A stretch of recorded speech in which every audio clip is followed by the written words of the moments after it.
Hello everyone, this is Crypto BitLaw, and today we'd like to cover a story for you wherein the January 6th House Committee recently hit some alleged rioters with subpoenas over Bitcoin donations that they had received.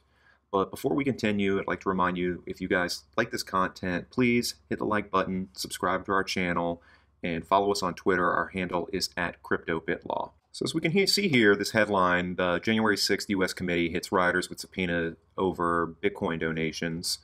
And the general overview is that two far-right extremists who allegedly received Bitcoin before the Capitol Hill riot have been issued with subpoenas by the U.S. government. So we could see, here's a copy of the actual subpoena that was submitted. A copy of this is linked down in the description below. And it's pretty standard stuff. The committee is requesting that these individuals appear for a deposition and produce documents that are requested. Um, they're indicating that they are investigating the facts and circumstances and the causes of the January 6th incident. In pertinent part, they mentioned down here that less than a month before the Capitol attack, you reportedly received a large donation of Bitcoin worth more than $250,000 that the FBI is reportedly scrutinizing to assess whether the money was linked to the Capitol attack or otherwise used to fund illegal acts. And so what the committee is ultimately seeking are documents regarding these and other matters that are within the scope of the committee's inquiries. They've contacted their attorneys. They sent a copy of the rules regarding the depositions and document production depositions and instructions.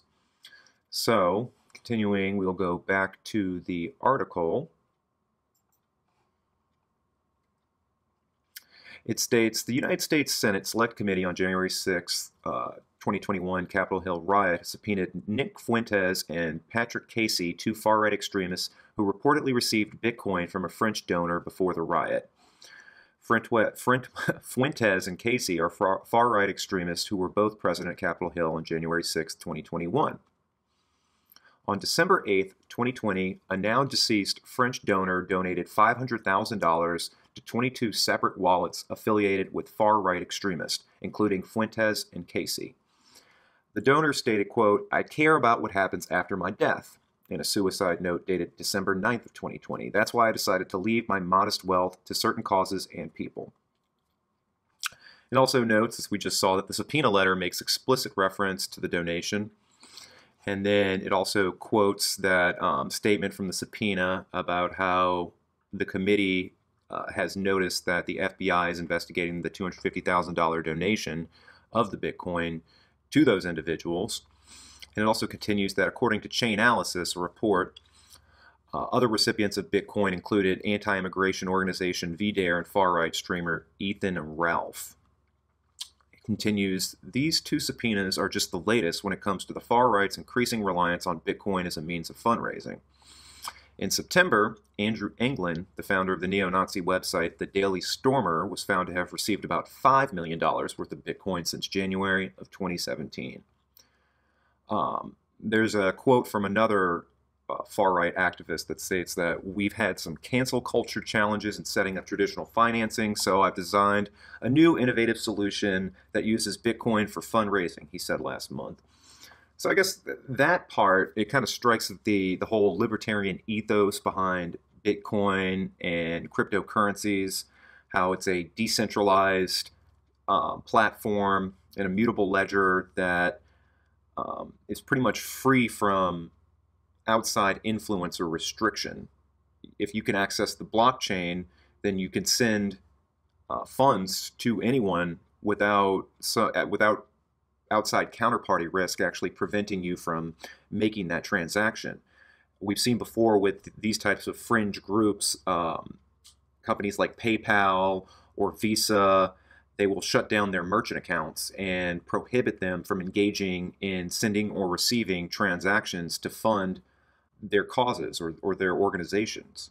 So that's, I guess, in part why some of these individuals or far-right groups or extreme groups have gravitated towards Bitcoin and other cryptocurrencies in general.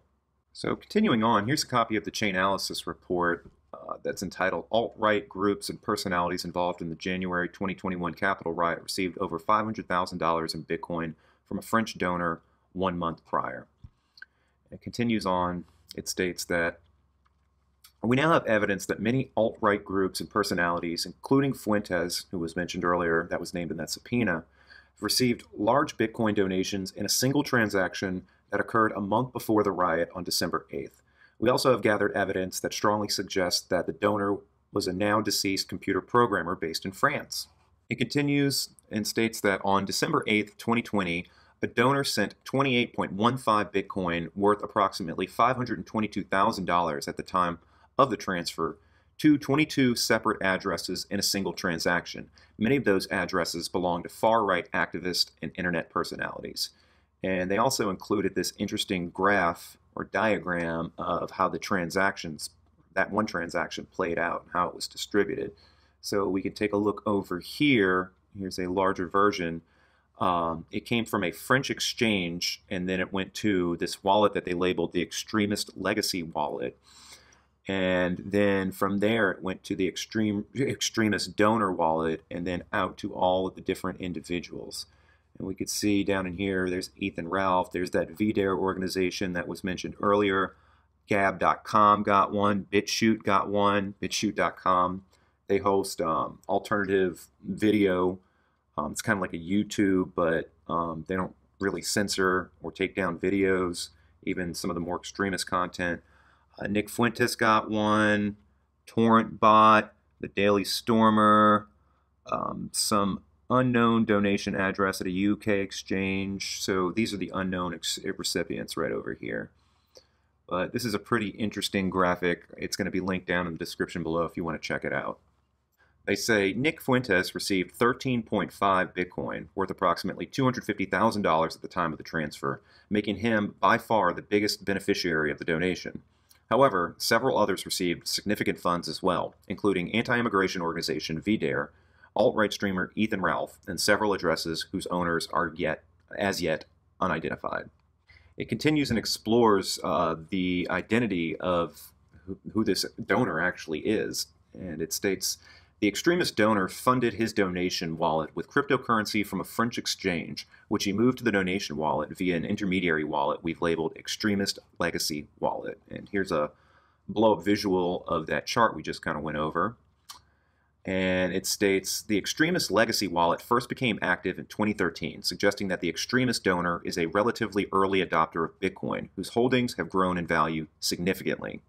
Using open source intelligence, we discovered one Bitcoin address associated with the Extremist Legacy Wallet is registered on NameID, a service that allows users to associate their online identity, email address, and other information with their Bitcoin address. In this case, the extremist donor associated his Bitcoin address with the pseudonym I don't know if it's Pankkake or Pankkake, but you can see it here, Pankkake. Just go with Pankkake. It continues, in addition to his Bitcoin address, the extremist donor also listed an email address and an open PGP signature. For those that don't know, that's a cryptographic, it's pretty much an encryption program where you can encrypt and decrypt messages using public and private keys. So that's what open PGP is. Continuing on, it states, searching for information on the email address led us to a personal blog we believe belongs to the extremist donor, and which identifies him as a French computer programmer.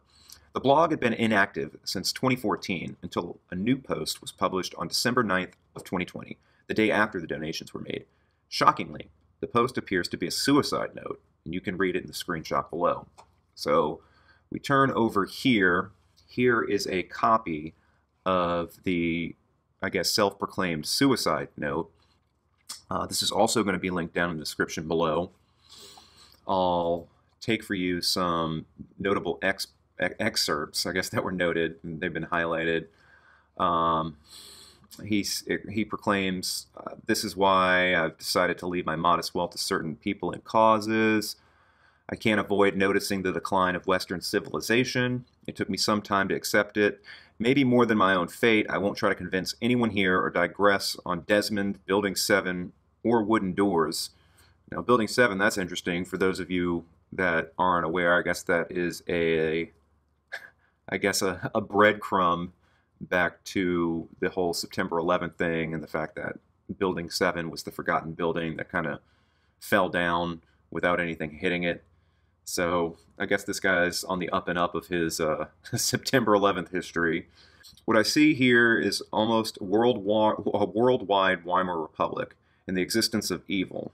Now that's interesting. I guess this was even really before the mass, I guess, I wouldn't go as far as to call it hyperinflation that we're seeing now, but just the extreme inflation that we're actually seeing now that's pretty much just taking the globe by storm with the rampant money printing.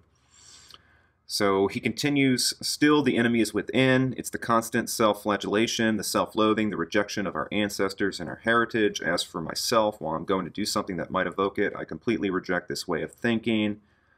And then he continues on to talk about things that you can read for yourself. It's, I guess, kind of interesting. So this is with this guy, I guess his, I don't know, magnum opus or whatnot. But if you want to check it out, it's going to be linked down in the description below. So the article states most of the details in the note are about the author's health difficulties, which he says prompted him to commit suicide. He mentions that he bequeathed his fortune to certain causes and people, as we noted earlier, and that's pretty much that.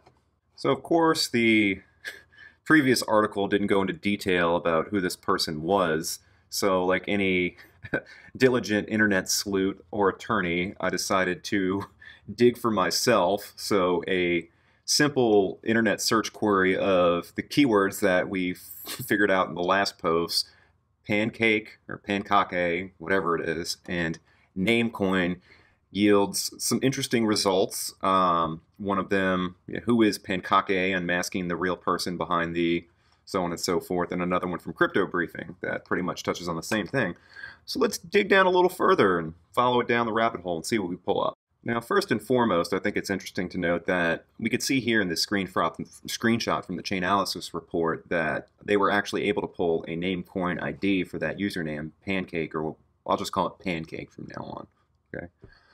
They were actually able to pull a user ID and associated information, but when I just tried to do the same thing, so we could see they match Pankkake here, there's no public information for Pankkake.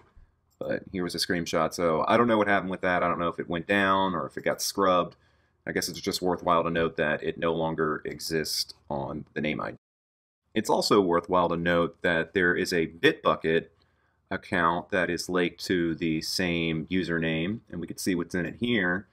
And lo and behold, there is information regarding a Bitcoin node script. So this leads us to believe that this individual was indeed an early Bitcoiner. So he's got a script to set up a Debian-based Bitcoin node. So that's a Linux-based Bitcoin node. So I mean, this guy, yeah, definitely a nerd, definitely an early Bitcoiner.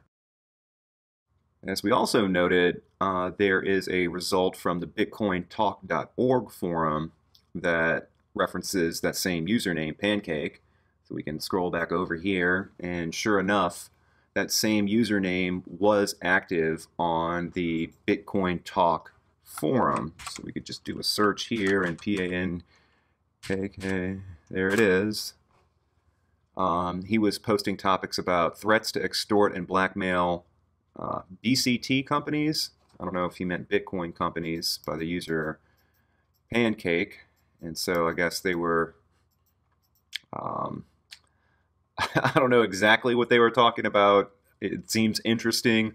I'll just post this link in the comments below and you guys can dig for yourself. But I guess the main takeaway is that this guy was active on these forums, and a lot of these posts dated back to March of 2014. Oh, here. This one says, a guy named alias @Pankkake offers here in forums trolling services and troll each post of my company Bitcoin, SARL, Bitcoin Burst, and Bitcoin. Interesting. Pankkake. De Penguin. So Pankkake is known as the Penguin? Interesting. Okay. So yeah, you guys could check this out if you want. Okay, so back to this whole Bitcoin Talk forum post thing. I think I kind of figured out some of what was going on. Apparently, this dude Pancake was offering trolling services for Bitcoin, i.e., being paid in Bitcoin. You can see here's an excerpt from a post by Pancake on June 22nd of 2013, where he stated, "I offer my trolling services. Do you want to make some users rage, reveal their dark and hideous side, have some fun?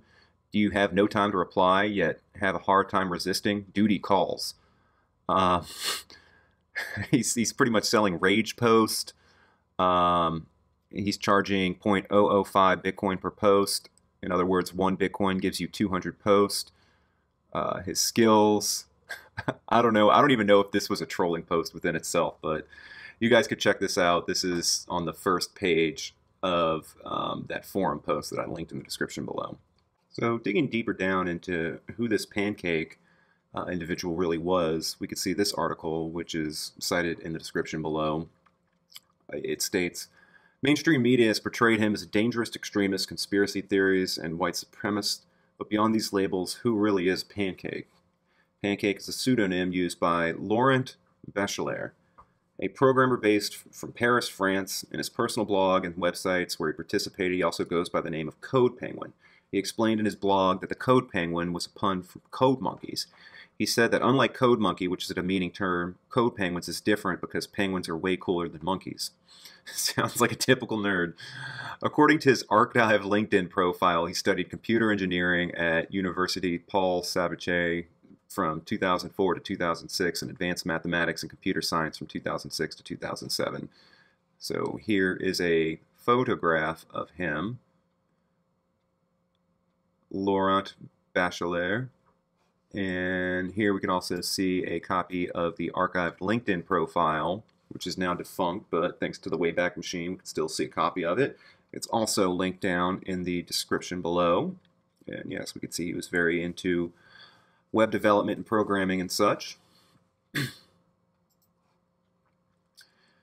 This article continues that aside from coding, he was also into writing. He chronicled his ideas in WordPress, which he said was, quote, way better than most alternative blogging sites.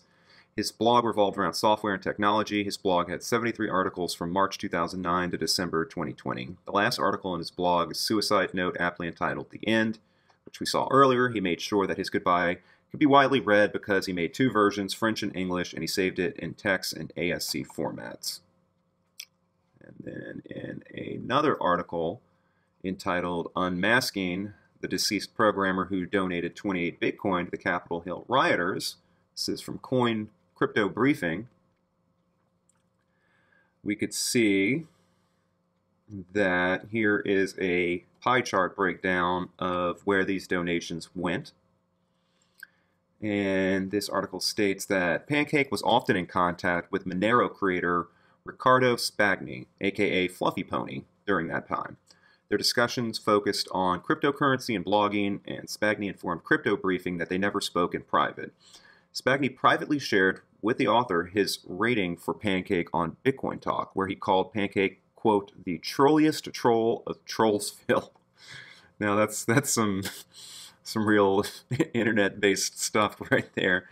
Here's a tweet from Fluffy Pony regarding this Pankkake guy. And it continues on that Pankkake discussed blogging with other users, including Miso Popescu, a Romanian entrepreneur and founder of the now-defunct BitBet site. Popescu was banned from Twitter in 2014 for threatening to kill Andreas Antonopoulos. And we could see right here his threat on Twitter, which he was banned for. And then it touches on the suicide note. It states that his blog featured his thoughts on Atlas Shrugged by Ayn Rand, among other topics, with no posts from 2015 to late 2020. What is it with these libertarians and Ayn Rand? I just... Okay, continuing on, it states the incident proved to be a crucial demonstration. This is talking about the donation that Pankkake did. It states that this incident proved to be a crucial demonstration of the transparency and immutability of the Bitcoin blockchain, allowing donations aimed at funding civil unrest in the U.S. to be traced to their original source. So I guess all in all, I think that this was a very interesting topic. I didn't know about this until today, and I certainly didn't know who this Pankkake guy was, but I'm glad I dug deeper than what the surface level information presented to me, and I was able to actually get to the point source of who this guy was and what made him tick. And all in all, I think that it stands for a good illuminating example of the intersection of the law, philosophy, technology, and the blockchain, and just kind of the zeitgeist of what's going on in the world today. So with that said, I hope you guys enjoyed this content as much as I enjoyed creating it for you. Again, please hit the like button, subscribe to our channel. We'd very much appreciate it. Follow us on Twitter. We're on Twitter. Our handle is @CryptoBitLaw. And with that said, thanks again for watching, and we will see you guys next time. Thanks a lot.